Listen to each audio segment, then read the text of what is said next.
The other thing that we've seen is retailers getting far more open to collaborating with each other and not just, behind the scenes through like LinkedIn and WhatsApp groups, but actually working together on investigations and collaborating very directly with law enforcement more and more on the platform as well, which has been really interesting to see. And I think we're really seeing the benefits of that kind of collaboration coming out as well. You're listening to the Retail Crime Intelligence Podcast by Auror, where we share actionable insights to help you reduce crime and violence in your stores. Today we have a strategy session, Actionable Intelligence and Collaborative Investigations, which is sponsored by our friends at Auror. My name is Jack Britton, and I'll be your host today. Auror is the crime intelligence platform for retailers focused on preventing crime, reducing loss, and making stores safer. They do this by making it easy to report actionable intelligence, connect the dots on repeat offenders, and distribute actionable intelligence to teams in real time. Auror has offices in Denver, London, Melbourne, and Auckland to support its growing retail base, which includes the best and largest retailers in the world. To learn more, see us at auror.co. So thank you so much for attending today's webinar, and we're excited to introduce today's speakers. And to do that, we're going to hand it over to Matt Sorkin, who's the Customer Strategy Director at Auror. Matt, welcome.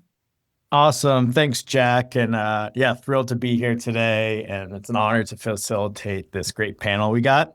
So as Jack mentioned, today we're going to drill down on what collaboration looks like at scale in the loss prevention industry. So let's meet our panel participants and get started. First off, we have Ben Dugan.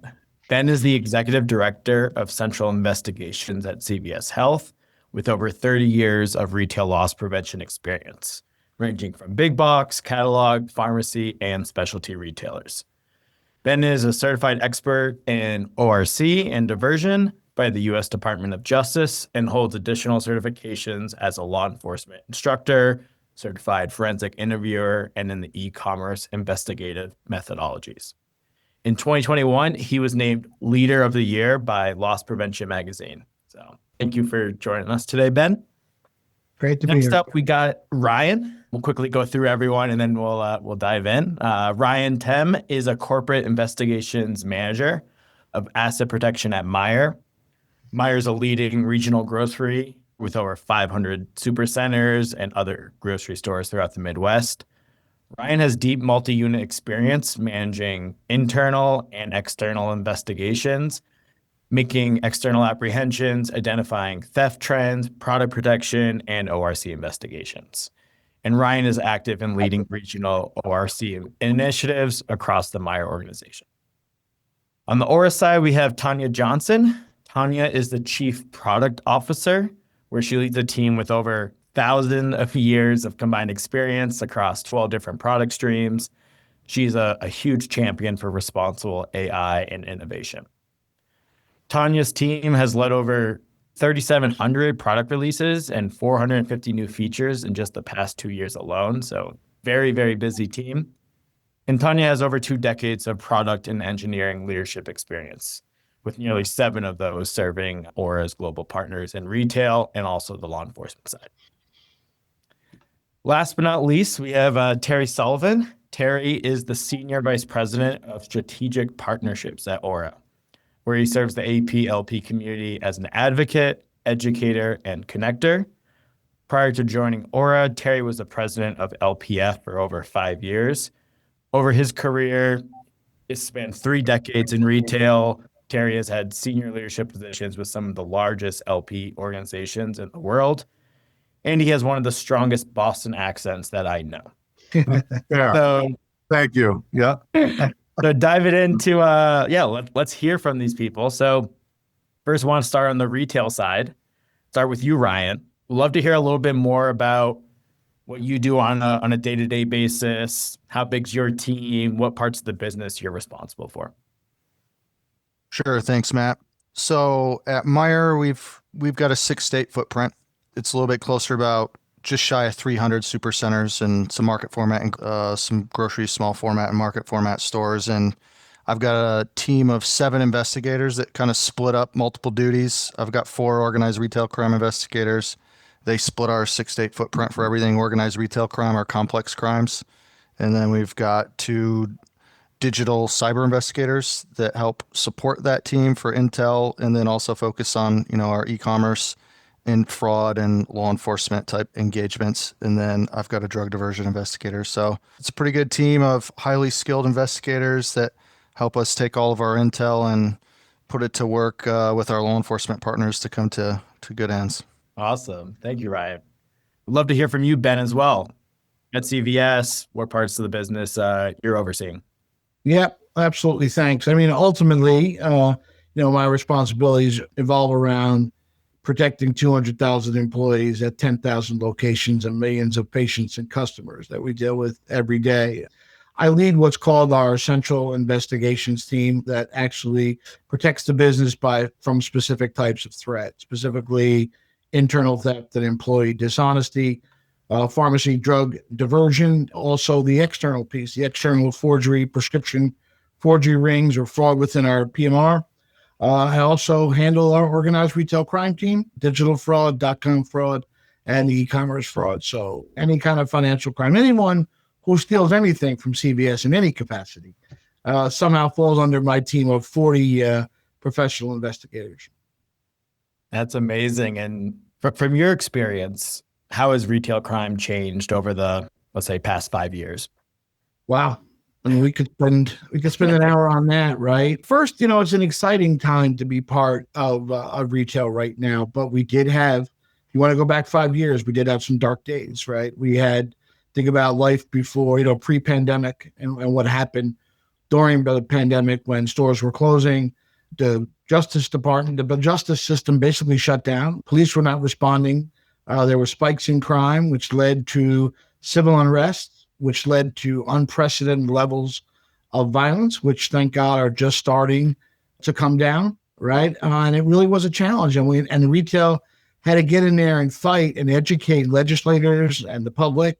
It became sensationalized across the media. We had to prove our case that this was a real risk out there that we were facing. And it was a tough fight, but we won that fight, right? And we educated everyone, and we've never had more resources than we have now. We got 330 state bills introduced and didn't all pass, but a lot of them in 20 different states got passed. We have ORC task forces and resources throughout the country. So we've never been better positioned for the fight against retail crime than we are now. So it's an exciting time, and innovation has helped us prove that out, right? And helped us prove our case and what the risks really were. So exciting time. But it hasn't always been easy. I think it's been unprecedented in our history if you looked at the last 5 years. Definitely couldn't agree more. And I think a big part that you're saying is around the education, really trying to help people understand the size of the problem, which I think is the first step to be able to solve it. And one thing you mentioned was around innovation. Tanya, on our side, from Aura, as you lead the product team, what are some changes you've seen talking to customers over the last, say, 5 to 7 years of how they're using the platform, what's important to them? I think we've been seeing an increase in violence. So we've seen a 35% increase in serious events reported on the platform just over the last year alone. And we know that roughly 20% of the events that are reported include violence and aggression, often weapons. And so a lot of our work has been around better understanding what kind of behaviors are being experienced in stores by store teams and moving to better handle that. The other thing that we've seen is retailers getting far more open to collaborating with each other and not just, behind the scenes through like LinkedIn and WhatsApp groups, but actually working together on investigations and collaborating very directly with law enforcement more and more on the platform as well, which has been really interesting to see. And I think we're really seeing the benefits of that kind of collaboration coming out as well. And from your perspective, Tanya, what do you think has made retailers more open to collaboration with other retailers, but also with law enforcement? I think there's been a real move towards this idea that it takes a network to beat a network, and seeing the outcomes that retailers can get when they do collaborate and work together Also, we all know that law enforcement is far more likely to be involved in a case where it's impacting multiple retailers or even crossing particular jurisdictions. So retailers are really starting to leverage that, which is really, really, really good to see. You need a network to be able to defeat a network is such a big unlock. And now to you, Terry, you've been in similar seats as Ryan and Ben on the retail side. We'd love to get a little bit of insight. What kind of pressures or challenges are these senior LP leaders dealing with that, we might not be able to see on a day-to-day basis? Yeah, man, looking back, when I was working traditional retailer and having the opportunity at the LPF to work with a lot of AP leaders nationally, as I continue to do at Aura, it's really interesting to see how frequently retail AP, the environment changes. It continues to change. And there's always competing priorities based on the current state of retail today, pulling AP leaders in different directions. We opened up today, chatting with Ben about what's been going on with some civil unrest recently, right? That may not have been a priority or something people were looking at 2 weeks ago, 3 weeks ago. I mean, you look at what's even happened, since the last election. So priorities continue to shift and they shift quickly. That can also shift with financially how well companies are doing as well. And then other stakeholders, right? You're taking different stakeholders, with whether it's a project or a rollout or a technology that you're working with, and no two retailers operate alike. So whether it's your stakeholders or store ops or finance or legal, IT, HR, they all have their competing demands as well. You have to work with them and consider how do you partner with, how do you react, and how do you continue to support all those different departments with all the competing priorities and complexities.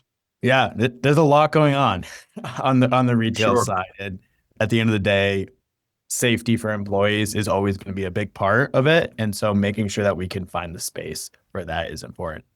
Nothing more important than the safety of your employees and the safety of your customers. You got it. And Ryan, I know Meijer joined the platform last year, and we've been so impressed by your team's ability to collaborate with law enforcement, but also with other retailers. We'd love to hear a little bit from what you can share on your team's approach about that. Yeah, sure. Absolutely. Well, it comes down to a couple of things that I focus on and my team focuses on. Like one of them is just being a leader and then engagement in the space of everything to do with organized retail crime and the groups that we can collaborate with. So, whether it's our orcas within the states or groups of orcas, being involved with those, getting in board positions on those, and networking is like the basic part of the game that you just got to do well. So when you have a problem, you can start sharing information and call that phone a friend contact that you can share intel with, get a lead, break a case. And so it's both leading and engaging in those efforts, both with your orcas to get that piece and the law enforcement folks that are in there, and then just looking for opportunities to help both retail partners and law enforcement partners win on a big case. So bringing more people in.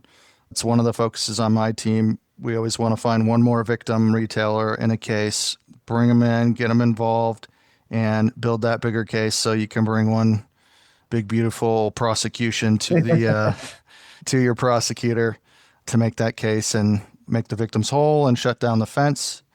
And, finding tools like case management systems to make that happen, or has been an unlock for us where, we're kind of figuring out how fast the intel's coming in, how fast we're connecting those cases, and where we can leverage tools either in your record management system or other tools out there where you can do sharing and collaboration just to level up and do it faster, do it efficiently, and anything that helps facilitate that networking. We're seeing the advantages of that. And Ryan, knowing such an important part is being able to get that intel into the platform quickly and being able to share it. We'd love to just hear how your team is able to get that information in real time and act upon it. Meijer's unique as far as how we deploy our asset protection labor, in my opinion. Not all retailers are set up this way, but we have an asset protection professional at every store, basically. And so we give them specialized training. And so we get high quality stuff. As long as they're there and they have the intel of what happened, they're getting it into the system as fast as we can and as accurately as we can. And we're looking for those connections. We're evaluating the value. We're evaluating those other important things, like was there aggression or violence involved? And it just helps us prioritize when you have a platform that's set up to stream that information in so you can really see kind of in channels, hey, if this has got aggression, but maybe it's not ORC, let's still bubble it up. Or, hey, this is ORC and aggression. So it helps us just handle the information and kind of channel it, prioritize it, and stack it up for work to put both our internal folks to work, getting things, coming up with a strategy on how to tackle it, and then finding the right partners, whether it's a retailer or a law enforcement agent, to plug into that information and get moving on a case. I love how you're talking about prioritization, knowing that all of your teams are so busy and be able to figure out where can we make the biggest impact and where to focus our efforts. And one of the ways to do that is from a technology perspective. And we'd love to hear from you, Ben. How does technology enter the picture for you and your team at CVS? Yeah, I think great question, Matt. And I think Ryan said it best. I mean, we use technology at CVS to accelerate what we're already doing, right? I mean, basically, you're never going to stop all external theft ever. That's not going to happen. I'd say, but you can get ahead of it, right? You can get ahead of what the bad guys are doing and make really informed, proactive decisions to where you can make investments. You said, biggest impact is great. I love big impact, right? But sometimes it's fast impact, right? Put these guys together. That's what we love about our Aura system, is it connects investigators around intelligence and kind of starts that relationship. And then when we start sharing information and field intelligence and entering that in with the system, with the information already in Aura, it really unleashes its full power and potential. And all of a sudden, these cases come together and build very, very quickly. So we use that innovation. We integrate a lot of other technologies and capabilities that Aura offers into our system that we offer to our investigators to act on cases quickly and information quickly, but also to build those big national cases, right? Criminal networks operating across the country, right? And be able to have one system that we can all feed into and work off of and share, with our retail partners and with law enforcement. So it's really been the key to the cornerstone to our success is our ability to leverage technology. I love how you mentioned being able to make proactive decisions and be able to connect around this intelligence to build those bigger cases. In the Aura platform, we have a couple of modules that allow teams to do that at scale. And so, Tanya, would love to hear about some of the technologies that the platform has, whether it's connect the dots, suggested investigations, or collaborate. Just to elaborate a little bit more, how are those used and what they look like from a user perspective? That's a really good pick of the kind of the top three, I think, that are really relevant to what Ryan and Ben have been talking about today. So Connect the Dots is Aura's system that looks at all of the data that's been entered into the platform, and it runs machine learning algorithms and image recognition across those to look for things where the same people are actually impacting multiple stores. And what it does is it then pulls that up to someone who looks through all of the information and says, yes, this isn't the same person. When that happens, those profiles are combined, which allows us to really see the totality of offending.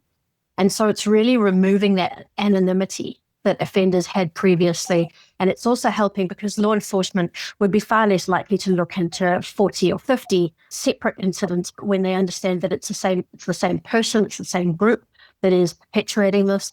In stores, they are far more likely to come in and actually help on that. So Connect the Dots has been running for about 3 years with retailers. It's enormously successful. And we've obviously got two sides of that. One is the machine learning algorithm, and the second piece is that image recognition, which is incredibly, incredibly accurate and saves people a lot of time with going and hunting for those connections rather just bringing it to them. The second piece that you mentioned is suggested investigations. Now, we'd heard from many retailers, and I think either Ryan or Ben talked about how they'd actually like to start investigations sooner before they hit a particular threshold. We'd heard from a lot of retailers that they were waiting for groups to hit a particular dollar threshold before they would investigate them. And we actually see that the average size of an investigation is about $375,000 in the US. And what we wanted to do was understand that we can see from the data about the offenders here and the velocity of their offending, we can actually surface that data to investigators much faster. So we can say, hey, with the speed at which this group is offending, they're going to hit your threshold in 3 months' time, but you can stop them now. Here's all of the information we've got. So we're surfacing that up to investigators, and from there, they can choose to hit start investigation. If they do that, it automatically builds out an investigation with all of the people, the vehicles, the events involved right there. It maps it out. It pulls in all of the evidence that's involved, and they can just basically kick that off. This has been used for a little over a year now, and we've actually now seen a shift where more than 50% of investigations are being initiated by suggested investigations. So really, really, really great impact from just under a year of work on that one. And then lastly, we talk about collaborate. And I think we've heard folks talking about how they've got their network of people that they chat to, and they want to know what other retailers are being impacted by the same people. Again, this is something that we know. We've got this network of intelligence in Aura. And so what we've started doing with Collaborate is coming to retailers and saying, this person that's impacting your retailer is also impacting multiple other retailers. So we'll say they're impacting you and another 4 retailers. And if you and the other retailer both agrees, we swap your contact details and we let you know exactly who it is that's impacting both of you. You can then choose how you decide to collaborate from there, whether it's simply a phone call and talking about the group and its impact, or whether it's actually joining in on a collaborative investigation that you can bring law enforcement into and collaborate directly. So I think it's all 3 of those things are combining to really help our teams do a lot more to combat OIC. That's great. And I think a big part of all that is the change management side, knowing that this requires new ways of working. And so, Terry, you've seen so many different types of platforms throughout your career. And knowing that reporting crime in the Aura platform is a little different because everyone's reporting the same way versus their own individual systems. And so curious to hear your opinion. How has that change management side been from the retailers? Coming off what Tom just said, I get excited hearing about all of the technology that we continue to roll out within Aura. And that last one, Collaborate, right? When you look at just right in front of me, having CVS and Meijer on the platform, be able to share information to identify individuals or groups of individuals causing harm, violence, and loss. And maybe you tie in Walmart with that investigation or Ulta Beauty in that investigation. And what you find out is maybe they're already in investigation. Maybe you already have law enforcement pulled into the investigation. And now you can expedite and bring that investigation to closure quickly. So, but back to your question, Matt, that change is hard, right? Like, who likes change, in general, right? So, but you have to change for the right reasons. And I think that's the evaluation, for an individual or for the enterprise to take a look at it. What are we currently doing today? Are we doing the right things for our company, other technologies out there that we can invest in to keep our employees safe, to keep our customers safe, to protect our brand as well?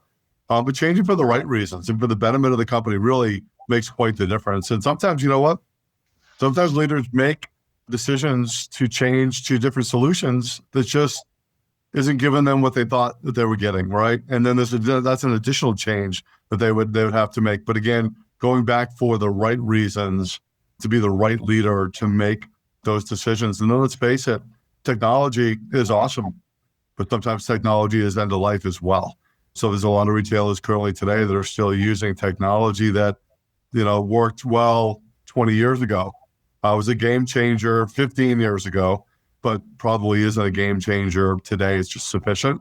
It doesn't provide an ROI like Aura does. So I think for everyone, going back, change is hard, but doing it for the right reasons is what we work with AP leaders to do every single day.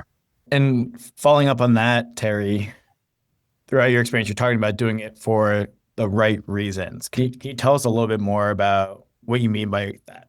I talked earlier about stakeholders, right? No loss prevention leader will ever do anything on their own without pulling in the proper stakeholders within their company, right? So, and that's working with your business partners, working with store operations, working with finance, IT, legal, human resources, right? Looking at the cause of the problem, how big is the problem within your organization, and what can make the greatest impact, and how do you do it swiftly, and how do you do it with a return on investment? Because that's the question you're going to ask. Whether you spend $1, the organization is going to want $1 back, right? So that's something you need to not only understand, but need to be able to sell to leadership, to your stakeholders. So you make these decisions in partnership as opposed to just one individual or one department trying to drive change within the enterprise by going and grabbing these stakeholders makes it a lot easier to make change happen within your company. Definitely 100% agree with that. Back to you, Ryan. From a technology perspective, is there a challenge at Meijer that maybe technology isn't addressing yet, or something that's most concerning to you that still has that unmet need? We'd love to hear your perspective. Yeah, I think it probably goes back to what you were just talking to Terry about with change management. We've been on Auror since October of last year, and we switched over from something we had been on for ages, and changing that and figuring out how to change your operations, and then how do you get all your other technologies talking to each other at enough of a level so that you can make your end users more efficient in getting quality, speedy intel at your fingertips that you can go and take action on, create strategies on, garner business intelligence out of. So that's probably one of the biggest challenges that I think is like a continuous thing that happens always.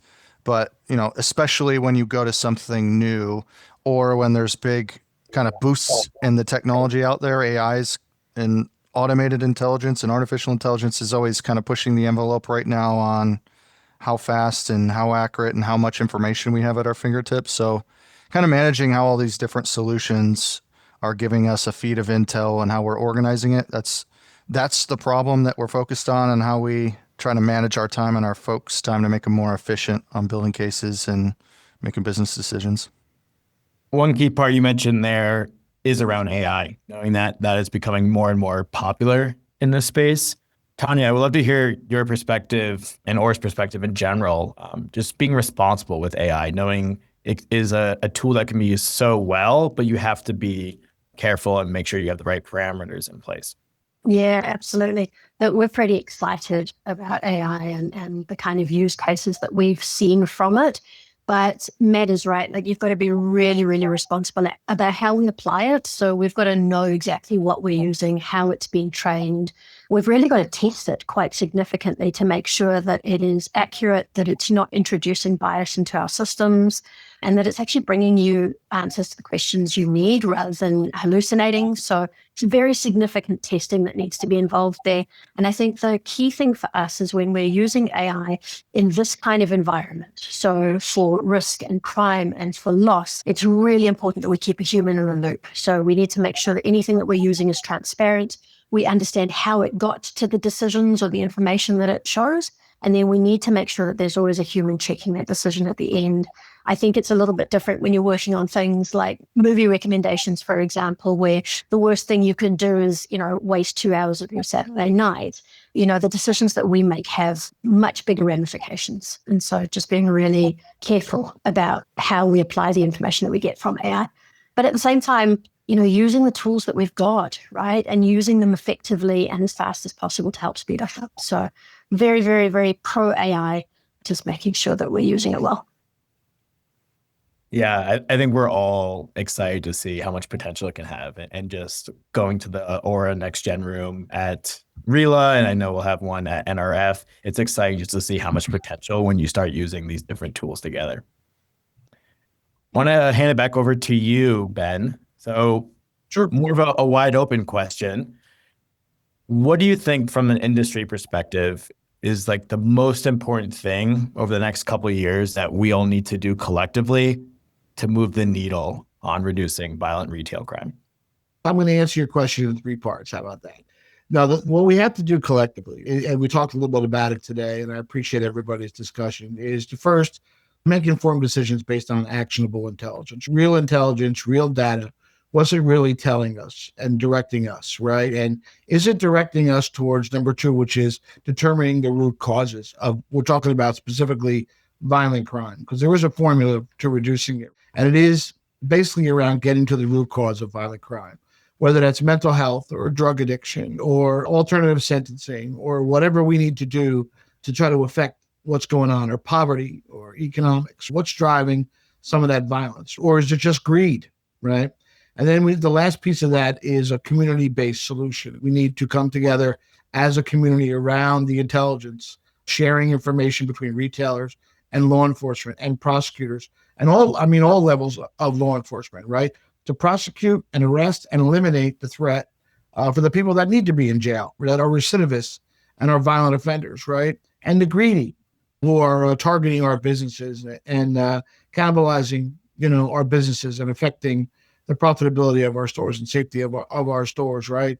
And then come together as a community to try to help provide services for the people who do need it, who could benefit from mental health treatment or drug addiction or homeless shelters or some sort of sentencing that will give them the treatment they need to change their behavior. And I know that we could talk a lot about, some different things that you can do from a scientific perspective on what you can do to try to change people's behaviors.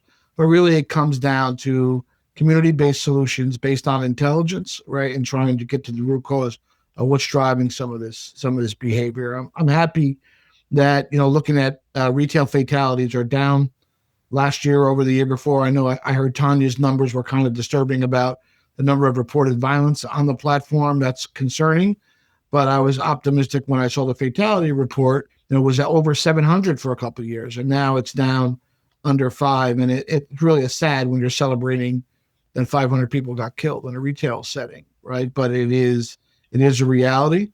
And I think as a community, we could address it. We could impact it through great systems like Aura, where we're sharing information on the worst of the worst. Big takeaway there is the community aspect. This is something that we all have to work together to solve. And so, Ryan, from Meijer, being in Grand Rapids, what is your perspective on things that we need to do together to move that needle on reducing violent retail crime? It's really focusing in on and prioritizing the violence and the aggression. If we can focus on that early and identify it early before it becomes too much of a pattern and it impacts too many folks, if it's like a group that are exhibiting violence or a specific person that's became kind of a threat actor that's a risk, like it's making sure we're leveraging the law enforcement partners probably early and leveraging the platform where we can report early. I think that'll have a pretty profound impact, and just using the network, the community, the tools to really focus on that. Life safety is always at the top of the paradigm for what we focus on in retail. So like keeping that front and center, and the rest of it'll, I think, kind of fall in line and benefit from that when you're chasing after the ORC stuff, even if it's nonviolent crime, like you'll make the biggest impact on your communities. And Meijer is very community focused. I know my team's prideful when we can help solve crimes within the community, whether they're ones that initially exhibited on a Meijer property or not. Like that's one of the things we cherish and enjoy and brings us back to the job every day, is where we can make that positive impact on our communities. Definitely. And it's an exciting time right now at Aura because we are launching our new mission. Tanya, would you like to talk a little bit about how we are thinking about it from a community perspective? Yeah, so our mission that's recently launched is, we're calling it 50 and 5. We aim to reduce violent retail crime by 50% over the next 5 years. And it's interesting, I think Ben talked about how the stats around how violence and aggression are trending upwards, but we're seeing fewer retail deaths, thank goodness. I think some of that comes down to sharing this kind of data, so making connections between people and groups and really highlighting when they have been known to exhibit dangerous behavior so that your teams can act accordingly, but also seeing more risk detection being put into stores. So whether that is license plate recognition, whether that is facial recognition, giving your teams that few minutes from the car park to when the person hits your store to know how they should respond to this person, and then obviously following that up with things like facial recognition. I think those are the kind of things that we're going to see really reducing the harm that we see from this kind of threat. So we are placing a lot of bets on this technology to try and reduce the violence that's being felt in stores, not just by your store teams, but also by your customers. And it takes the whole group to do this. It's not just going to be Meijer, it's not going to be just CVS. It's how we can all work together to do those deterrences. Terry, from your perspective, to get to that 50 and 5 mission, what do you think we really need to focus on as a collective community?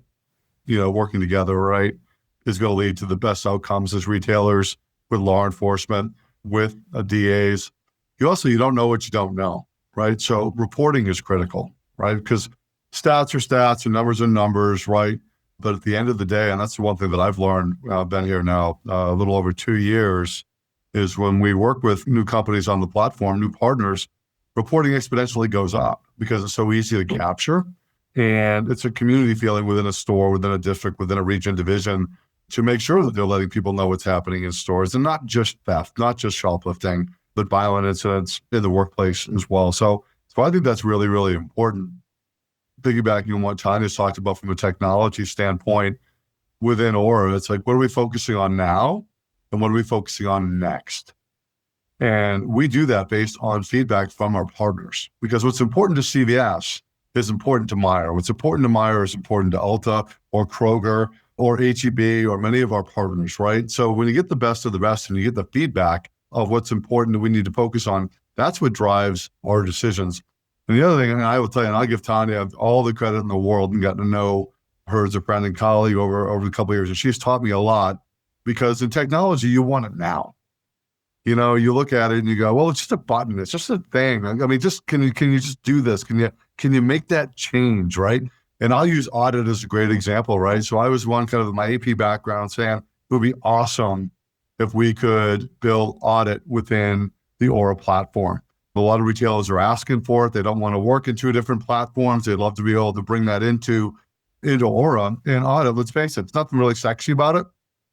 Maybe if you put some AI behind it, it can get sexy, but it's audit. And in working with Tanya, and where the credit is due, is like, we at Auror will never overpromise and underdeliver. Meaning that, hey, it may be a button, but it could take 6 days, could take 6 weeks, could take 6 months. You know, it may be, we'll get back to you in 6 months. And that's where I learned a lot from, because it took Tanya 6 months to digest it, understand it, do the research, to get a timeline back to me to be able to talk to customers and prospects about when is audit going to go live within the Auror platform, which it is today, which is awesome. You know, and that's the advantage of not only having great leadership, but also having the product team that we have today to help build this out. So I know that was a long-winded answer, but really excited. And that's really changed looks at it. If you look at our platform today, we'll have new things in 3 months, in 6 months, in 12 months, right? For those of you that have been on the platform now for several years, what you see what the platform is today versus where it was 12 months ago, 24 months ago. And that's because of retailer feedback. So again, working together, seeing what can we all focus on to make the biggest impact. But through our platform, it's all our end users that help us achieve those goals. Yeah. And some of those key users are Ryan and his team. And so Ryan, what are you most excited about? I know it's over the next 6 months or so, like, what are you most excited about for you and your team? I'm excited about some of the things Tanya talked about that are unlocking things for retailers. I've seen some of our other peers in the industry leveraging like LPR and some of those other detection tools, like detecting the threat early. So we've been investing in that technology and seeing how the intel's coming in faster. Like, we're not like fully deployed by any means, but we're seeing a lot of big wins. And, you know, when you can bring vehicle information into the Auror kind of environment and speed up the connection of cases, to connect the dots and build those cases faster, bigger, I'm real excited to see what return on investment we're going to get and the number of cases we're going to connect that are higher quality, higher value. And, you know, ideally you're going to reduce the number of impacts when you identify your offenders faster with the vehicle information. So super excited about that. We're leaning in and training our teams to leverage it and put it to work. So super excited. Amazing. And Ben, on your side at CVS, how is your team looking at risk detection, whether it's LPR or if it's facial recognition? We're exploring all of it. It's not moving as fast as we'd like it to go, but we're making progress. You know, we're a little bit of a different environment being a healthcare company and a pharmacy. There are additional privacy concerns that we have to consider. It's been challenging, but we're making great progress. And, you know, through my association in the industry, I know there's a lot of retail out there that are using it, that are using feature matching and some different things that are having great success. So I'm kind of sitting on the bench waiting to get in the game and leverage that technology for us and how we can share it and use it. So a lot of great stuff out there that we're looking to integrate, which is the answer, right? Integrating all those great solutions to work together. So we're getting there. Amazing. I want to hand it back over to Jack to answer some of the questions that we're getting from the audience. Thank you. We have a lot of questions out there, so I hope we can get to all of them. One of the questions we got here is, are there any risks to sharing retail crime data with other retailers? Yeah, there's always risk in sharing proprietary information or internal information. Talking about incidents. When things are reported, the way they're shared through Aura protects both sides, right? We're just introducing investigators to one another saying there's a potential match here. And then we let the investigators meet up together and collaborate and work up that intelligence to see the validity of it. So there's always risk, and you have to be careful on what you're sharing and make sure you're not violating any internal protocols or somebody's privacy or whatever. But I think the way it's set up now through the Aura system protects everyone, and it's necessary. It's kind of the cornerstone of our success is being able to connect with one another and share information. So I think the risks are minimal, a lot better than it was a few years ago.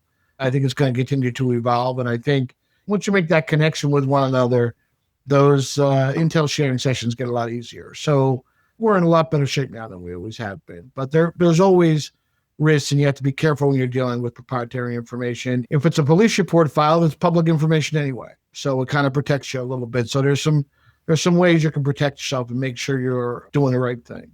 Yeah, and I think I'll jump in there too. Ben, I know you can agree with this, right? And legal teams have no idea, so a lot of retailers share information these days, right? So off the record, WhatsApp, taking pictures from CCTV and sharing that around, right, Ryan?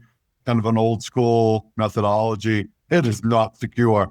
And you don't know where that ends up, right? That could end up, hey, at a family party. Hey, look at this video that happened at our store. It'd show up at the 11 o'clock news. There's a lot of different ways that information is not secured. And that's the nice part that you mentioned, Ben, that when retailers decide to opt in and share with each other, it is secure. Everything is tracked within the Aura platform, and who has access to what is all predicated and designed by the retailer. Let's follow that up with a question here that we've got. What are some of the typical challenges with getting cross-retailer collaboration going, and how do we overcome some of those challenges?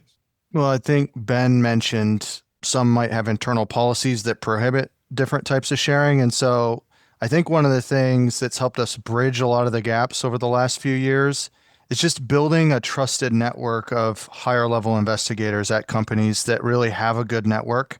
Platforms like Auror and their Collaborate feature that they've built in have also started adding in kind of different ways that we can either make an intro or even pull them in and share if you've built that trust. It's really around building trust within your global investigators, your ORC investigators, and that kind of do a lot of that stuff that help build trust, like building confidence in the intel that you're looking at. Is the information correct? Are we looking at the same person between those? It's building processes to really have high confidence that everything you're working on is accurate and that it's easier to share the information once you've built that trust. That's a good point, Ryan. Like, you don't want to share information and then someone else take that information and do something that you wouldn't have done with it, right? So I think the building trust is key to that success. That's a great call out, Ryan. Let's build on that a little bit. What about the law enforcement side? I mean, I think that especially some of the guys here on this webinar have done a terrific job of building those relationships on the law enforcement side of things.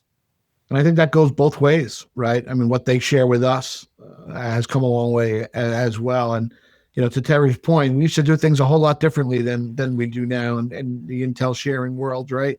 Ryan mentioned before, trust retailers now a lot more than they did years ago. They didn't understand ORC. They didn't understand how retailers investigated crimes and the work product we can share with them or bring to them, the level of evidence and intelligence that retailers collect on a daily basis is pretty impressive, right? And I think law enforcement really came around when they started realizing, wow, these guys really know what they're talking about. They understand the crime. They understand the value of it. They understand the evidence that's needed to prosecute someone. So I think that all has evolved over the last 5 years. And I think it's going to continue to get better as we pull in prosecutors and different people and we get more and more expertise around intel sharing. Yeah, I think that the evolution of digital evidence sharing has forced us to make it easy for law enforcement too on how we're sharing the information, whether it's the Auror platform or whether it's other evidence sharing platforms.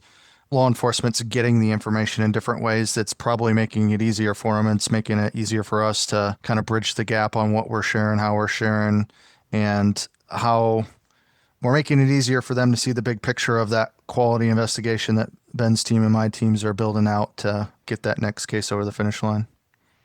Can you walk us through a quick example of a collaborative case and how information was shared securely on the platform?